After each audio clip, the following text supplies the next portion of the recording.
작년 6월 1일 주일이었습니다. 딩동 편지 왔습니다 라는 제목으로 빌립보서 말씀을 함께 나누기 시작했고요.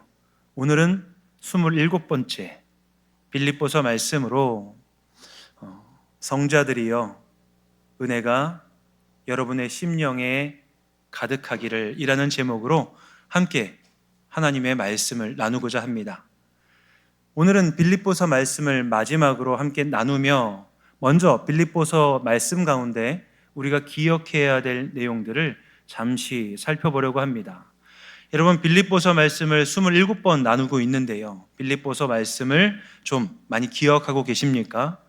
바울이 빌립보 교회 성도들에게 보낸 편지를 요약한다면 먼저는 편지를 받는 이들이 바울의 기쁨이요 그리고 바울의 열매라고 바울은 이야기합니다. 빌립보서 1장 3절에서 5절까지 말씀에 바울은 다음과 같이 이야기합니다. 여러분의 믿음과 삶이 내게는 큰 기쁨입니다. 편지를 받는 빌립보 교회 성도들에 대한 바울의 마음을 알 수 있죠. 그리고 바울은 성도들에게 신앙의 모델을 밝히는데요, 빌립보서 2장 5절에서 11절까지 말씀을 통하여 하나님의 자리에 있었지만 그 보좌를 포기하시고 이 땅에 오신 예수님의 겸손을 이야기하며 우리에게는 예수님이라는 모델이 있으니 그 예수님처럼 겸손하게 믿음의 길을 끝까지 걸어가십시오라고 바울은 말하죠. 이 길을 무엇이라 하는가? 바울은 빌립보서 2장 12절 말씀을 통하여 우리가 걸어가는 이 길은 우리가 구원받은 자로서 구원을 이루어가는 그 길입니다라고 밝혀주며 빌립보 교회에서 신앙생활하고 있는 사람들에게 그들이 누구인지 그리고 그들의 삶의 앞에 예수님이 계심을 그리고 그 길을 끝까지 걸어가라고 말하고 있는 것이죠. 이제 이렇게 빌립보서를 마무리하는 바울이 마지막으로 빌립보 교회 성도들에게 권면하는 내용이 오늘 우리가 읽은 빌립보서 4장 21절에서 23절까지 말씀입니다. 그러면 마지막으로 교회 성도들을 향해 하는 권면의 내용을 함께 우리가 살펴보도록 하겠습니다. 바울이 먼저 빌립보 교회 성도들에게 무엇이라 이야기하는지 오늘 본문 말씀이지요. 빌립보서 4장 21절 말씀을 함께 읽겠습니다. 그리스도 예수 안에 있는 성도에게 각각 문안하라. 나와 함께 있는 형제들이 너희에게 문안하고. 바울은 신앙생활을 하고 있는 사람들을 성도라고 부릅니다. 이 성도라고 하는 말에서 우리는 하나님의 사람이 어떤 존재인지를 알 수 있는 것이죠. 이 자리에 있는 한 분 한 분 모두 이름을 가지고 계실 겁니다. 그리고 그 이름의 뜻을 잘 알고 계시는 분도 계시고 나는 이름의 뜻을 잘 모른다 라고 이야기하는 분도 계실 겁니다. 저의 이름은 은상입니다. 아버지께서 저의 이름을 지어주실 때에 은혜은 그리고 서로 상자를 지어서 은혜를 서로 나누는 삶을 살아라 라고 이름을 지어주셨습니다. 누군가 이름을 지을 때에는 이름을 짓는 사람의 마음 그리고 기대가 담기는 것이죠. 그런 면에서 저의 삶을 돌아보면 제가 아버지께서 지어주셨던 이름에 좀 부합하는 삶을 살아가려고 노력하고 있고 그렇게 살고 있다고 생각할 수 있을 것 같습니다. 심리학 용어 가운데 명명효과라는 것이 있습니다. 누군가 어떤 호칭을 얻게 되면 그 호칭답게 살아가려 하는 경향을 말하는 내용인데요. 누군가가 선생님이라는 호칭으로 불린다면 그분은 평생 누군가를 가르치고 누군가를 돌보는 일로 아마 그분의 삶이 정리된다고 할 수 있을 것입니다. 누군가를 사장님이라고 부른다면 같은 회사에서 일을 한다 하더라도 그분은 자기의 업무에만 신경 쓰는 직원과는 다르게 회사 전체적인 부분을 생각하고 회사를 어떻게 이끌어 가야 될지를 고민하면서 아마 사시게 되겠죠.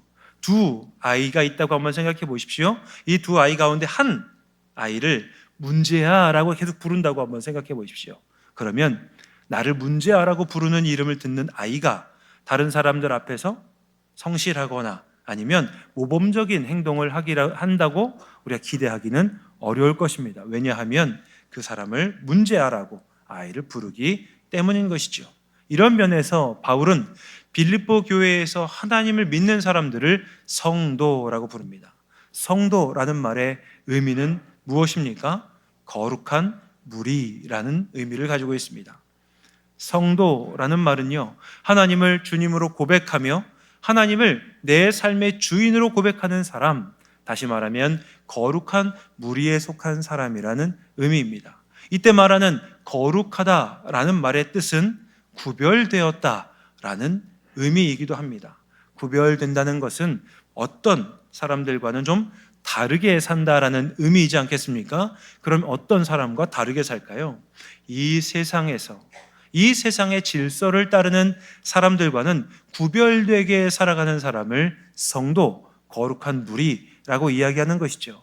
성도는 어떻게 사는 사람을 성도라고 이야기하겠습니까? 하나님이 정하신 창조의 질서를, 그리고 하나님이 다스리시는 하나님의 뜻을 따라 살아가는 사람을 바로 거룩하게 구별된 사람으로 성도라 부릅니다.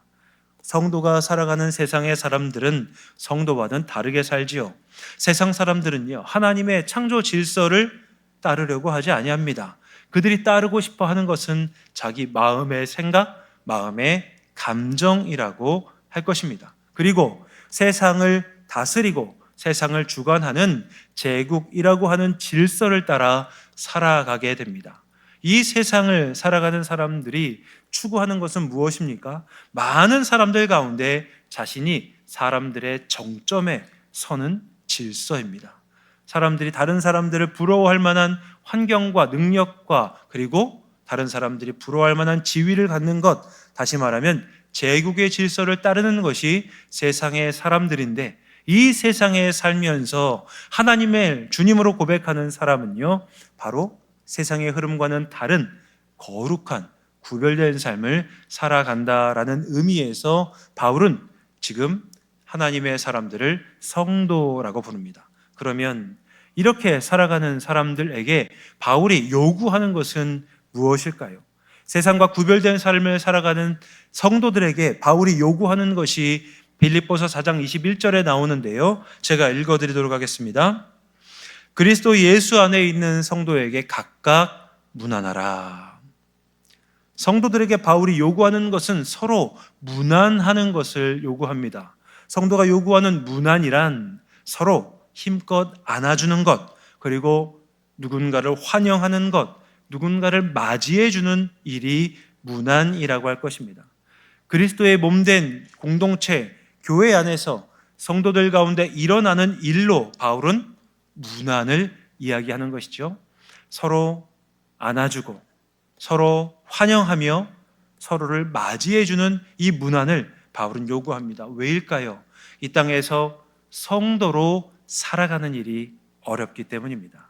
세상의 흐름을 거슬러 하나님의 사람으로 하나님의 창조 질서와 하나님의 뜻을 이루어 가는 것이 어렵기에 성도가 서로 각자 흩어진 교회로 세상을 살아가다가 교회에 모였을 때에, 함께 예배드리는 자리에 모였을 때에 성도와 성도 사이에 일어나는 일이 바로 문안이라고 바울은 이야기하고 있는 것이죠. 이런 면에서 우리는 날마다 예배당에 모일 때에 성도와 성도가 서로 얼굴을 마주 볼 때마다 함께 안아주고 위로하고 응원하고 격려하는 문안이 있어야 함을 기억해야 됩니다. 그러면 우리가 어떤 사람에게 문안해야 될까요? 본문에서 바울은요, 각각이라는 말을 사용합니다. 21절 말씀을 한번 다시 읽어보도록 하겠습니다. 그리스도 예수 안에 있는 성도에게 각각 문안하라. 나와 함께 있는 형제들이 너희에게 문안하고. 바울은요, 성도에게 문안하라고 이야기하며 각각 문안하라고 합니다.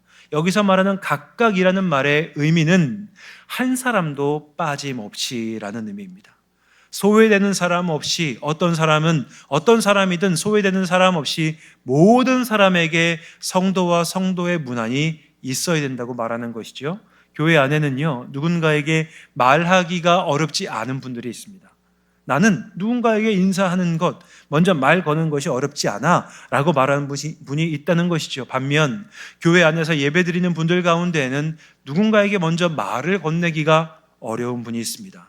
성격적으로 내성적인 분이 있고요. 또한 교회 안에서 누군가 이야기하는 것이 조금 낯설거나 아직은 어색하게 느껴지는 분이 있다는 겁니다. 그래서 우리가 서로 옆에 있는 분에게 한번 인사해 보십시오 라고 말씀을 드려도 활발하게 잘 하시는 분이 있고요, 잘 하지 못하는 분이 있다는 겁니다. 그럼에도 불구하고 바울은 성도들에게 각각 문안하라고 이야기하면서 우리의 성격이나 우리의 성향과는 상관없이 우리가 소외되는 사람 없이 교회 안에서 서로 안아주고 서로 환영하며 서로 맞이하는 문안이 있어야 된다라고 이야기하는 것이죠. 우리 한번 이 일을 해보도록 하겠습니다. 좌우에 있는 분들 보시면서 이렇게 인사하도록 하겠습니다. 일주일 동안 참 힘드셨지요? 라고 인사하겠습니다. 네. 왜 힘들었냐고 이야기하는지 말씀드렸습니다. 성도로 사는 것이 힘든 일이기 때문입니다. 바울은요, 그리고 교회 안에서 성도가 또 누려야 되는 일에 대하여 22절 말씀을 통하여 다음과 같이 이야기합니다. 본문 22절 말씀을 함께 읽도록 하겠습니다.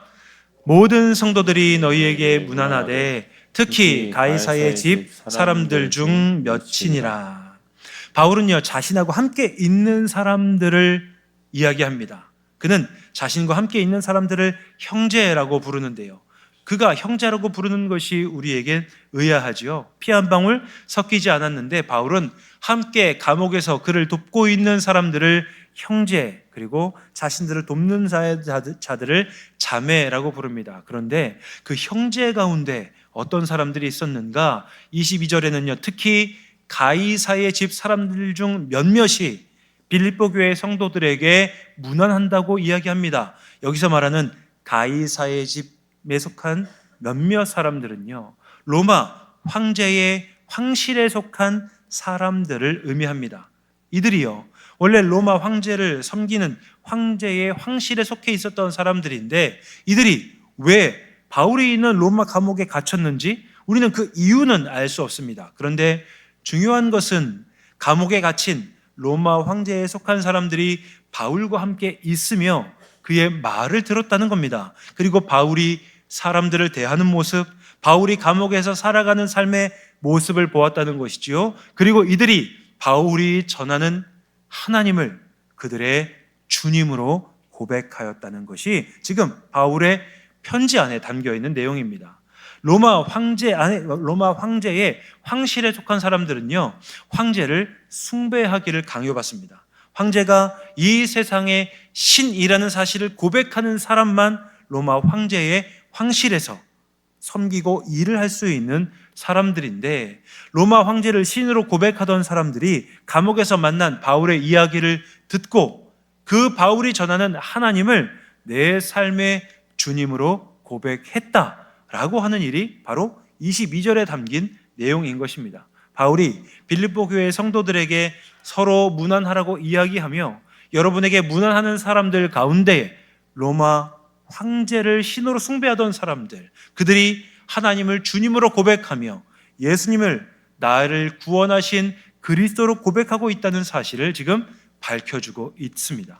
이 내용을 보며 우리는 놀라움을 금하지 못할 수가 없죠. 왜일까요? 지금 황제를 신으로 숭배하던 사람들이 하나님, 예수님을 주님으로 고백하고 있기 때문입니다. 이 말로부터 우리가 알 수 있는 것은 복음이 가지고 있는 능력입니다.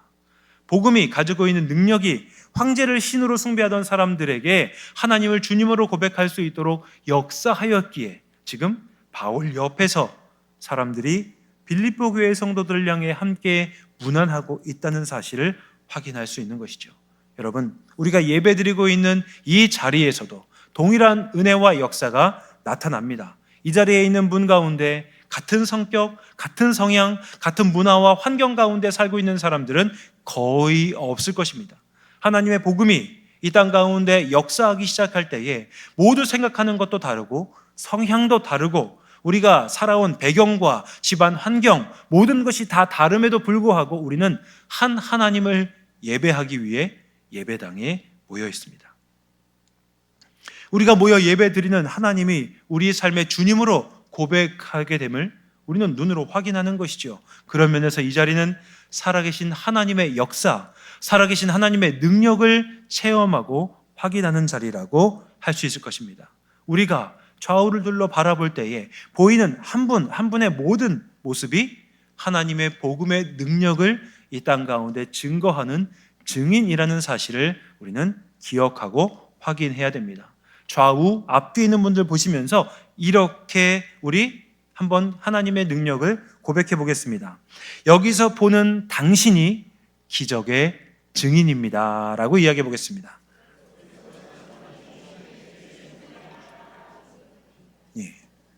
예배를 드리는 자리에 오실 때마다, 성도님 한 분 한 분을 보실 때마다 하나님이 살아계시는구나, 하나님이 능력이 많으신 분이구나 라는 것을 확인하고 느끼는 우리 모두가 되기를 주님의 이름으로 축원합니다.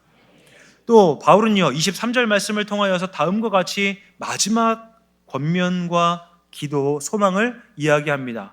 빌립보서 4장 23절 말씀을 함께 읽겠습니다. 주 예수 그리스도의 은혜가 너희 심령에 있을지어다.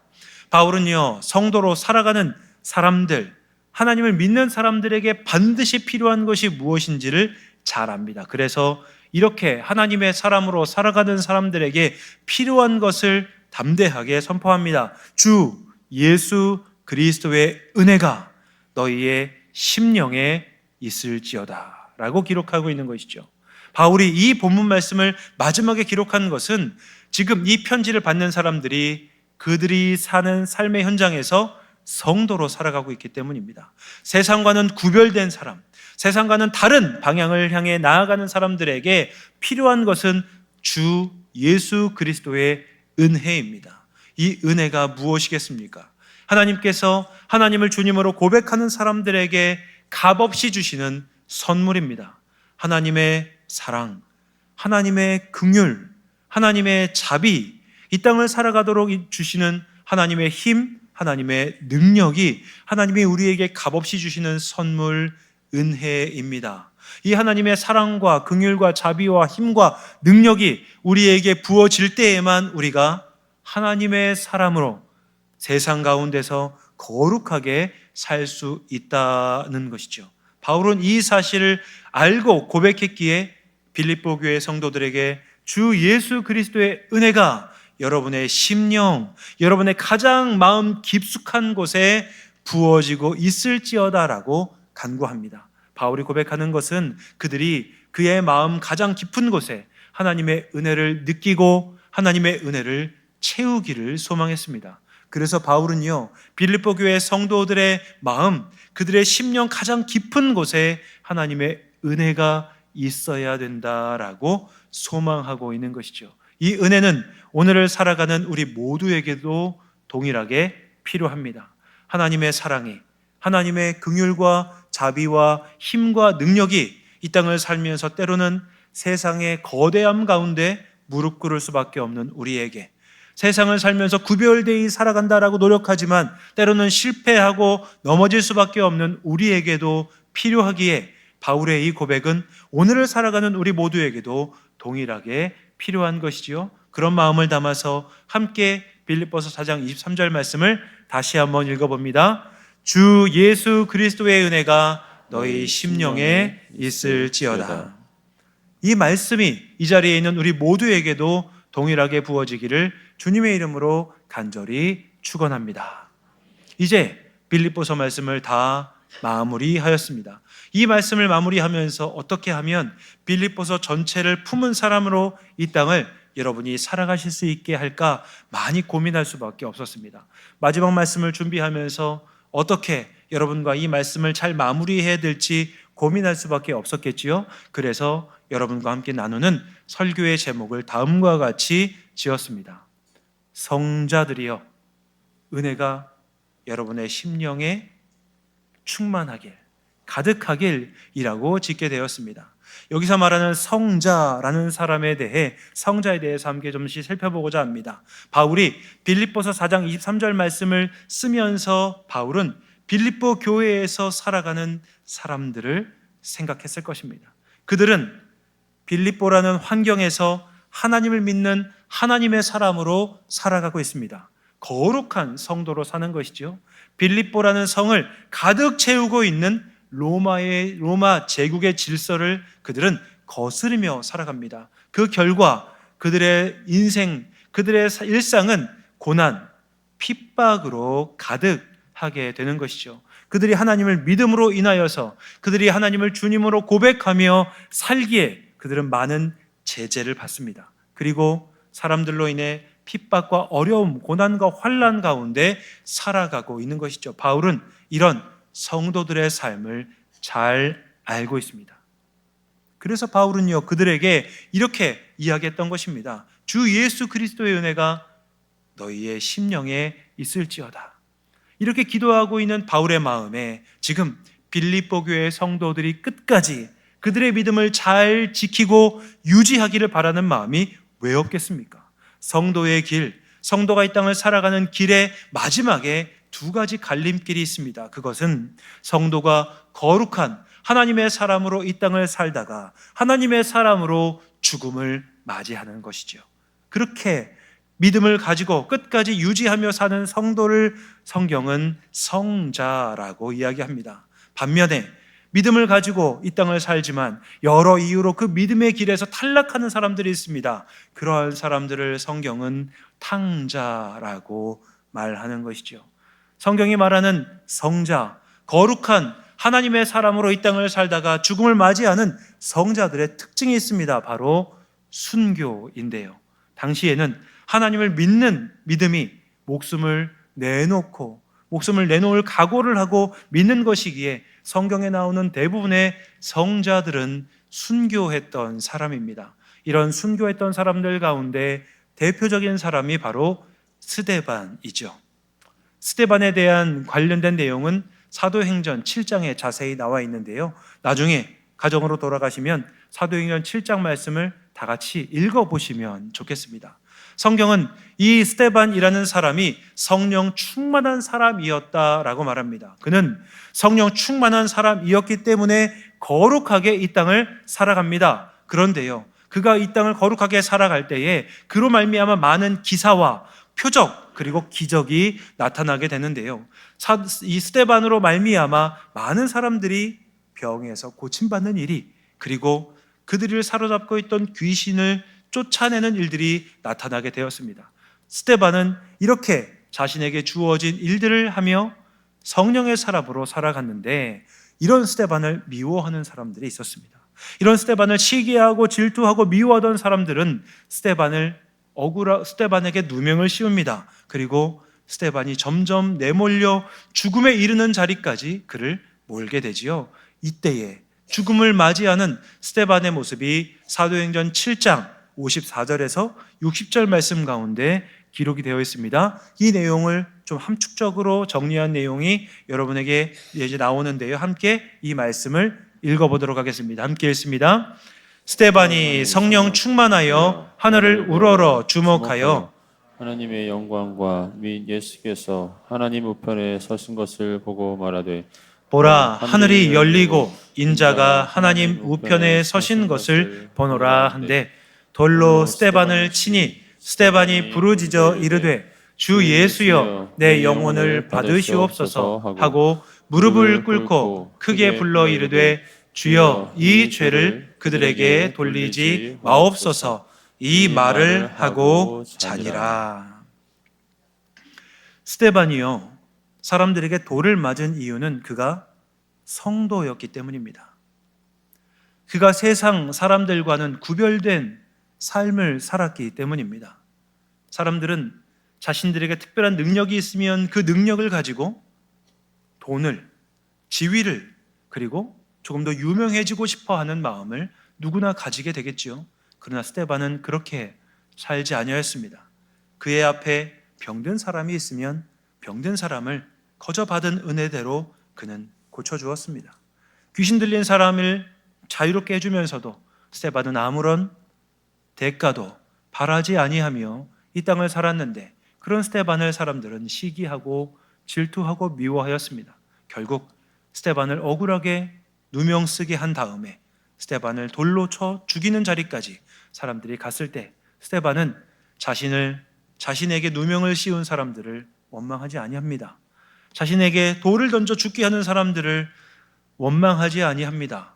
오히려 그들을 향해 기도합니다. 주여, 저들의 죄를 저들에게 돌리지 마옵소서. 이해하기 어려운 반응이지 않습니까? 스데반이 왜 이렇게 기도할 수 있었을까요? 그가 하늘을 바라보는 사람이었기 때문입니다. 그는 하나님께 속한 사람이었기에, 하나님께 구원받은 사람이었기에 언제든지 하나님에게 다시 돌아갈 것을 기대하고 기도하며 기다리며 살았습니다. 그리고 이 땅을 디디며 살았지만 하늘을 바라보는 사람으로 스데반이 살 때에 그는 자신에게 찾아온 죽음을 회피하지 아니하고 그 죽음을 기꺼이 받아들이지요. 이렇게 초대교회의 성도들은 하루하루 자신에게 언제 찾아올지 모르는 죽음을 기다리며 살아왔습니다. 그들은 이 땅을 디디며 살았지만, 이 땅을 디디며 살았다 할지라도 하늘을 바라보며 살며 그들에게 다가오는 죽음을 언제든지 받아들일 준비를 하고 살았던 사람이기에 바울은 그들이 끝까지 성도로 이 땅에서 사는 삶을 살아가기를 바라는 마음을 가지고 있었습니다. 그래서 바울은 빌립보서 4장 23절 말씀에 주 예수 그리스도의 은혜가 너희 심령에 있을지어다 라고 기도하며 빌립보 교회 성도들에 대한 편지를 마무리하는 것이지요. 이 편지를 받은 빌립보 교회 성도들은 끝까지 자신들이 사는 성도의 삶을 포기하지 않았을 것입니다. 그리고 그렇게 살아가는 사람들, 결국 성도로 살아가다 죽어갔던 사람들 한 사람 한 사람이 그들에게는 성자였고, 이 편지를 받는 사람들도 성자로 이 땅을 살아가게 되었겠지요. 그들이 매일 생각했을 만한 삶의 내용을 찬양에 담은 사람이 있습니다. 민호기 목사님이라는 분이 쓰신 하늘 소망이라는 찬양이 있는데요, 이 찬양을 함께 불러보고자 합니다. 이 찬양의 가사가 다음과 같습니다. 나 지금은 비록 땅을 버타며 살지라도 내 영혼은 저 하늘을 디디며 사네. 내 주님 계신 눈물 없는 곳, 저 하늘에 숨겨둔 내 소망이네. 보고픈 얼굴들, 그리운 이름들 누구겠습니까? 나와 같이 성도로 살아가다 성도로 끝까지 죽음을 맞이한 성자와 같은 하나님의 사람들, 나보다 먼저 이 땅을 떠난 그 보고픈 얼굴들, 그리운 이름들 많이 생각나 때로는 가슴 터지도록 기다려지는 곳, 내 아버지께서 넓은 품으로 나를 맞아주실 그 하늘에 쌓아둔 소망을 생각하며 순례의 길을 걸어갔던 바울과 빌립보 교회 성도들을 생각하며 또 오늘 그 길을 걸어가는 우리를 생각하며 함께 찬양하겠습니다.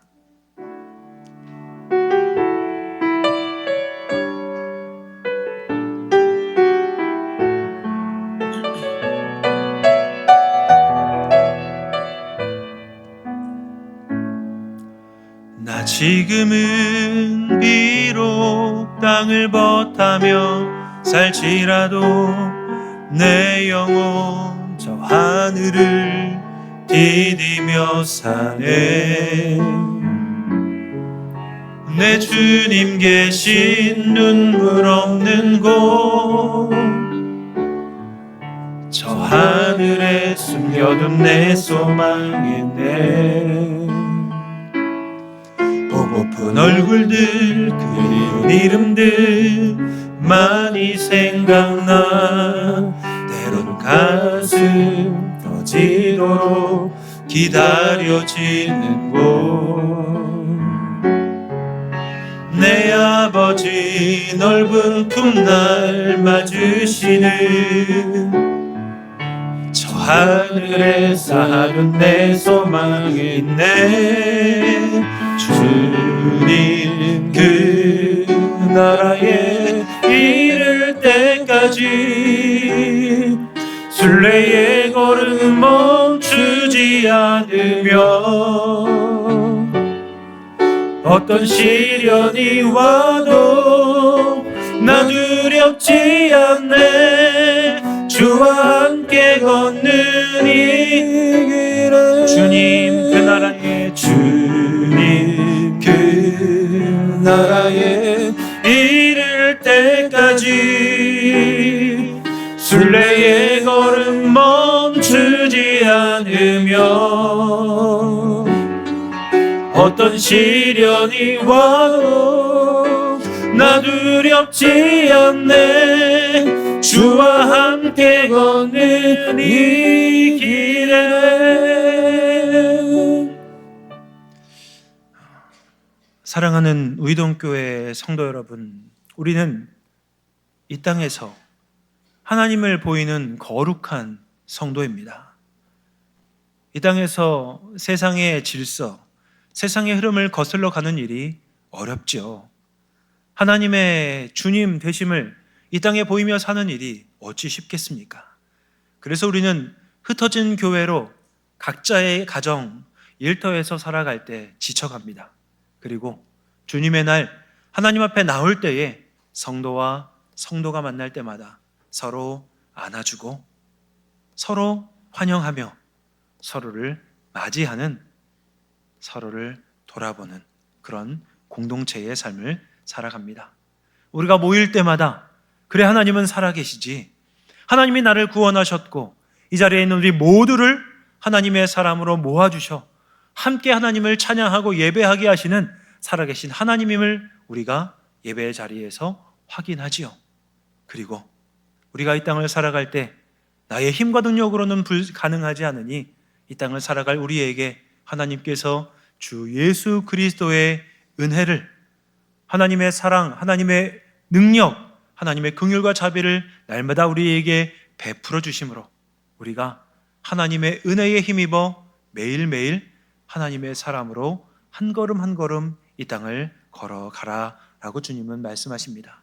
그렇게 걸어가다가 우리에게 어느 날 찾아올지 모르는 죽음이 찾아왔을 때에 하나님을 믿는 성도로, 거룩한 하나님의 사람으로 하나님 앞에 가는 우리가 바로 성자입니다. 이 길을 걸어가는 우리 모두에게 하나님의 은혜가 우리 심령에 가득하고 충만하기를 주님의 이름으로 축원합니다. 그리고 그 길을 걸어감으로 말미암아 하나님께서 이 땅 가운데 하나님의 사람을 자랑할 때에 의동교회에 속해 있는 누구누구가 바로 이 땅에서 하나님의 나의 주님 되심을 보이는 바로 성자라라고 이야기하는 복된 믿음의 길 걸어갈 수 있는 모든 성도님들 되시기를 성부와 성자와 성령의 이름으로 간절히 축원합니다.